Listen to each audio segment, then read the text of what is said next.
Guys, आप कैसे हो? शायद आप बड़े मज़े में होंगे। आपका दोस्त हेमंत कुमार झा अपने चैनल पर आपका बहुत बहुत स्वागत करता है। गाइस, आज मैं आपके लिए ऊंचाई दूरी का कुछ महत्वपूर्ण सवाल लाया हूं जो क्लास 10th के लिए काफ़ी उपयोगी है। तो गाइस देखो, सवाल क्या है कि भूमि के एक बिंदु P से 10 मीटर ऊंचे भवन के शिखर का उन्नयन कोण 30 डिग्री है। भवन के शिखर पर एक ध्वज को लहराया गया है और P से ध्वज के शिखर का उन्नयन कोण 45 डिग्री है। बिंदु P से भवन की दूरी और ध्वज खंड की लंबाई ज्ञात करो। तो चलो हम फिगर बनाते हैं। आप फिगर को बढ़िया से समझो। देखो, ये भूमि है, भूमि का एक बिंदु P है, ठीक है। भूमि के एक बिंदु P से 10 मीटर ऊंचा भवन, देखो ये 10 मीटर ऊंचा भवन है आपका, ये जो है भवन है, ये 10 मीटर ऊंचा भवन है, ये 10 मीटर ऊंचा भवन है।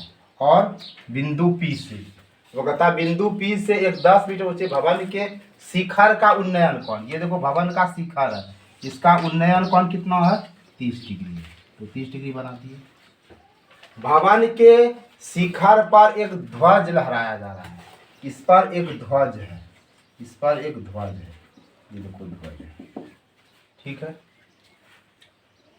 अब देखो, कहता है कि P से ध्वज के शिखर का, यहाँ P से ये ध्वज का शिखर है और इसका उन्नयन कोण कितना है? 45 डिग्री। ये उन्नयन कोण 45 डिग्री, ठीक है।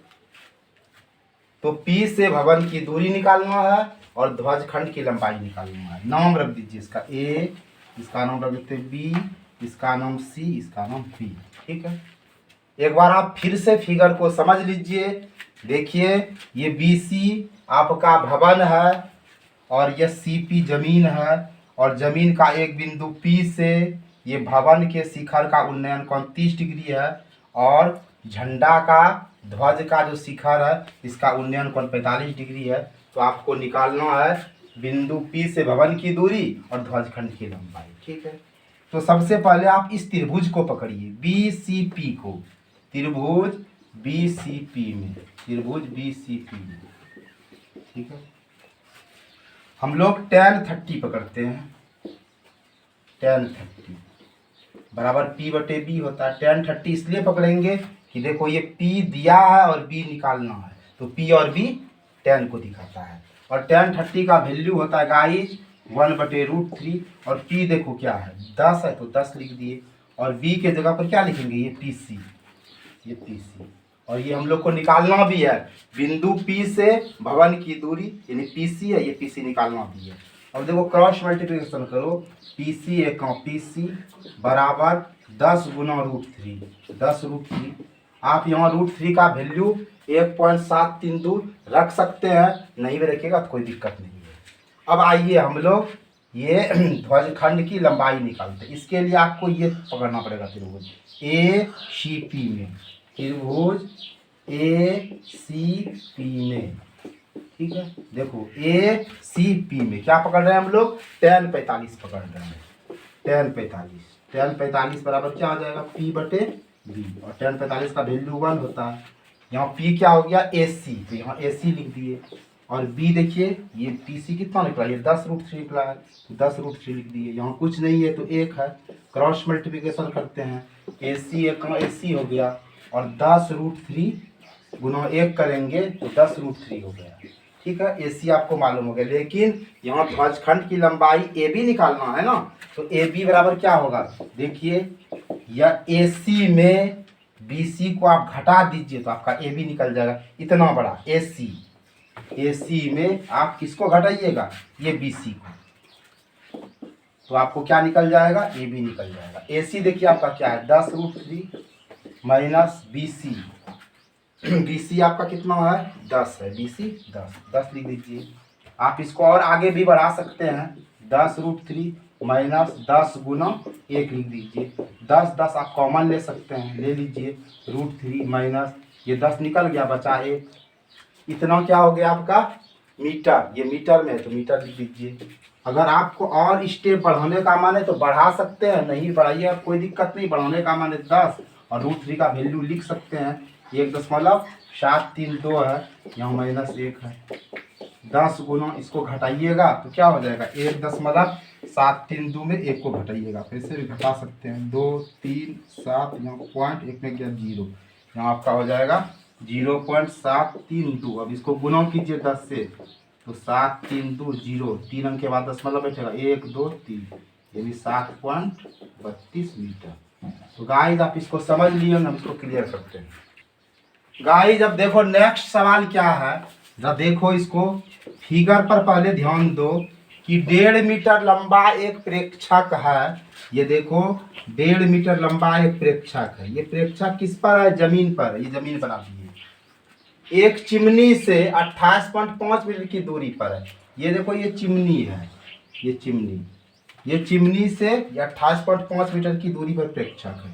28.5 मीटर की दूरी पर ये देखो प्रेक्षक है और ये चिमनी है, 28.5 मीटर की दूरी पर है। तो हम यहाँ लिख देते हैं आपकी सुविधा के लिए, यह प्रेक्षक है। ये देख रहे हो ये प्रेक्षक है। ये प्रेक्षक कितना है? 1.5 मीटर का है, ज़्यादा बड़ा नहीं है, 1.5 मीटर का है। चलो भाई 1.5 मीटर का, 1.5 मीटर का ये प्रेक्षक है और ये चिमनी है, ये चिमनी है। ठीक है, दोनों जमीन पर है। कितना दूरी पर ये दोनों है? 28.5 दूरी पर। अब जरा देखो यहाँ से यहाँ, ये अगर 28.5 है तो ये भी आपका क्या हो गया 28.5 मीटर, क्योंकि नीचे अगर 28.5 है तो ऊपर भी ये होगा। अब देखो ये अगर 1.5 मीटर है तो यहाँ से यहाँ तक भी क्या हो जाएगा 1.5 मीटर आपका हो जाएगा। ठीक है, अब क्या कहता है 1.5 मीटर लंबा एक प्रेक्षक एक चिमनी से 28.5 मीटर की दूरी पर है। उसकी आंख से ये इसका आंख मान लो यहाँ है, आंख से चिमनी का शिखर ये है, प्रेक्षक का आंख यहाँ है और चिमनी का शिखर यहाँ है। उन्नयन कोण कितना है 45 डिग्री, ये 45 डिग्री बना है। ठीक है, तो हम लोग को क्या कहता है ये चिमनी कितना ऊंचा है। अब नाम लिख दो, इसका नाम हम ए लिखते हैं, इस जगह बी लिखते हैं, ये सी लिखते हैं, यहाँ डी लिखते हैं, यहाँ ई लिखते हैं। ठीक है, अब देखिए हम एक त्रिभुज पकड़ते हैं ए बी ई, त्रिभुज ए बी ई में, त्रिभुज ए बी ई में। ठीक है, हम पकड़ते हैं tan 45 को, tan 45 ये बराबर होगा P बटे B। tan 45 का वैल्यू 1 होता है। P ए बी तो नहीं मालूम है, ये लिख दिए, और B देखिए हमारा ये 28.5 है, 28.5 लिख दिए, क्योंकि यहाँ P निकालना और B दिया है तो tan 45 इसलिए पकड़े। अब देखो यहाँ tan 45 का वैल्यू 1 हुआ और P क्या है हमारा ए बी, और B के जगह 28.5 रखे, यहाँ कुछ नहीं है तो 1 दे दीजिए। अब इसको गुना कीजिए, ए बी बराबर 28.5 गुना 1 क्या हो जाएगा 28.5 मीटर। ये ए बी आपका कितना हो गया यहाँ से यहाँ तक 28.5 मीटर यहाँ तक हो गया। अब यहाँ का क्या रहा है चिमनी की ऊंचाई, चिमनी हमारा AC है ना, AC निकालना, AC बराबर क्या होगा ए बी जोड़ बी सी, ये ए बी और बी सी को जोड़ दो तो ये AC निकल जाएगा। ए बी क्या है, ए बी 28.5 और बी सी है 1.5, इस दोनों को जोड़िए, 5 5 10 की 0, हाथ मरल 1 और 8 1 9 1 10 2 1 3, ऐसे भी जोड़ दीजिए 28.5 और 1.5 5 5 10, हाथ मरल 1 8 1 9 1 10 2 1 3, पॉइंट के बाद 0 का कोई वैल्यू रहता है, ये क्या हो गया आपका 30 मीटर। तो गाइस आप इसको समझ लिए होंगे, इसको जरा साफ कर देते हैं। अब देखो नेक्स्ट प्रॉब्लम क्या है, एक नदी के पुल के एक बिंदु से, यह देखो नदी है यह पुल है। ठीक है, समझो एक नदी, ये नदी है, नदी के पुल के एक बिंदु से नदी के सम्मुख किनारे का अवनमन कोण, यहाँ से फिर ये और ये। ठीक है, देखो एक बार समझो, ये नदी है, ये ए बी नदी है। ठीक है, और ये सी डी पुल है, ये ए बी नदी है और ये सी डी पुल है। तो नदी के पुल के एक बिंदु से यहाँ पुल के एक बिंदु से नदी के सम्मुख किनारे का अवनमन कोण 30 और 45 है। तो देखो जब भी अवनमन कोण करोगे तो समांतर लेना पड़ेगा, ये समांतर लेंगे, ठीक है। इसका नाम x और इसका नाम y है।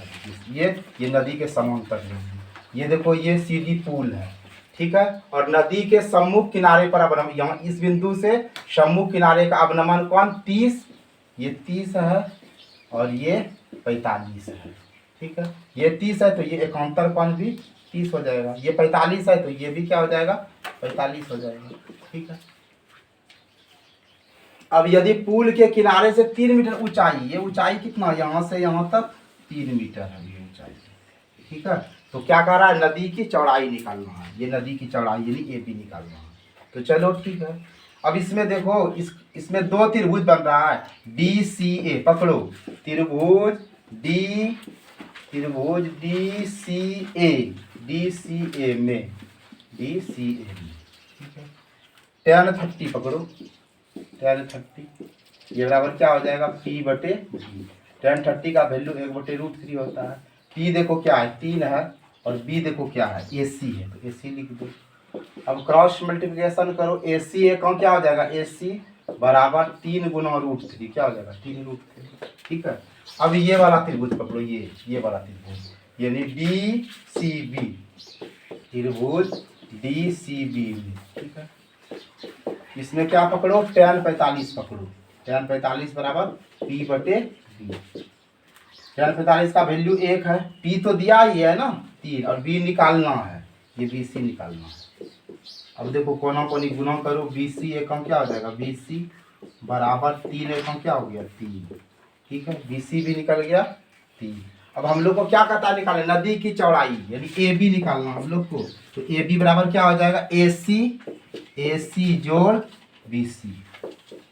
AC कितना है, AC हमारा है 3√3 और BC क्या है 3 है। आप ऐसे भी लिख सकते हो और या आगे स्टेप बढ़ा सकते हो, इसको ऐसे लिखो 3 गुना √3 जोड़ 3 को क्या लिखोगे 3 गुना 1, ये 3 कॉमन ले लिए, बचा क्या √3 + 1 मीटर।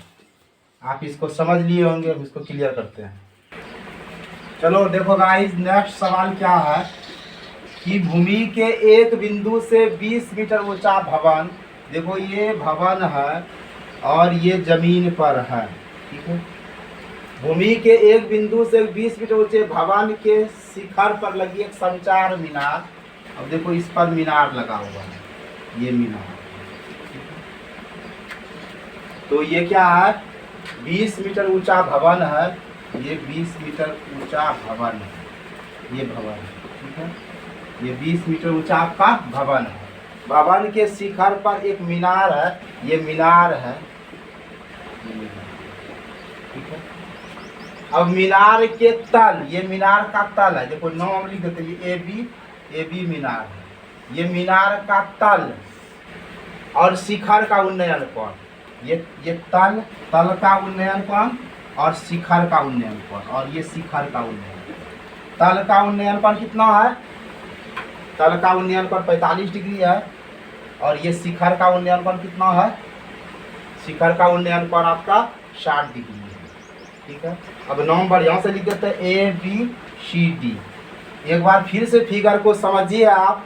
भूमि के एक बिंदु से 20 मीटर ऊंचे भवन के शिखर, देखो ये 20 मीटर ऊंचा भवन है, भवन के शिखर पर ये संचार मीनार है, मीनार का तल, ये मीनार का तल है, ये मीनार का शिखर है और तल से उन्नयन कोण 45 डिग्री है और शिखर से उन्नयन कोण 60 डिग्री है।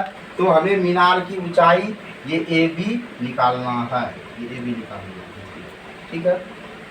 अब ध्यान से देखिए यहाँ फिगर हमारा क्या है BCD, तो पकड़िए त्रिभुज BCD में, ये देखो BCD में क्या पकड़ेंगे हम लोग, tan 45 पकड़ेंगे।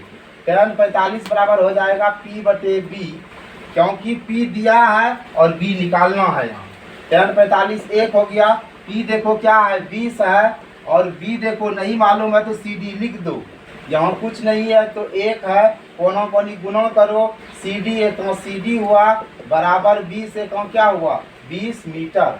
ठीक है, अब देखो हम लोग इसको पकड़े बड़ा वाला को, ACD त्रिभुज ACD में क्या पकड़ेंगे, tan 60 पकड़ेंगे।